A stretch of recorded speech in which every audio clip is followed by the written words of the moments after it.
আমরা চাই, আমরা যারা সচেতন ছাত্র সমাজ তারা চাই আমাদের ভিতরে একটা আমাদের যাতে একটা পরিবর্তন হয়, আমাদের মানসিক যে পরিবর্তন হয়।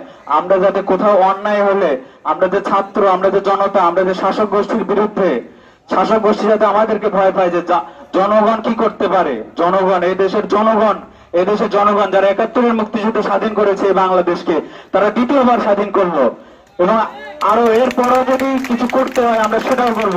কিন্তু আমরা চাই না আমরা এদেশে হিন্দু, মুসলিম, বৌদ্ধ, খ্রিস্টান, আদিবাসী জনগোষ্ঠী আমরা সকলেই শান্তিপূর্ণ অবস্থান চাই।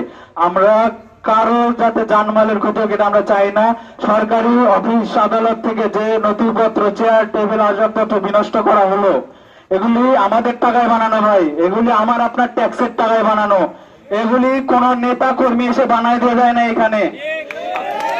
আপনারা তো ওগুলি নিয়ে যাচ্ছেন, আপনারা কার টাকা নিয়ে যাচ্ছেন সেটা চিন্তা করবেন। আপনারা কার টাকা নিয়ে যাচ্ছেন, কার টাকায় তৈরি করা জিনিসপত্র নিয়ে যাচ্ছেন সেটা চিন্তা করবেন। এবং কেউ যাতে এগুলো নিয়ে না যায়। আমার টাকায় বানানো জিনিস আপনি কেন নিয়ে যাবেন?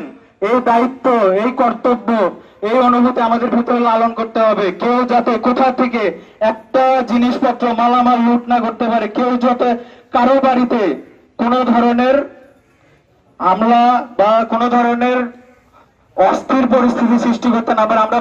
আমরা বাংলাদেশিরা ভাই শান্তির প্রিয় জাতি। আমরা সবাই জানি আমরা কি পরিমাণ জুলুম অত্যাচার সহ্য করেছি সেই শুরু থেকে, আমরা সবাই জানি। আমি অতীতের কথা বলতে চাই না, অতীতের কথা সবাই জানে।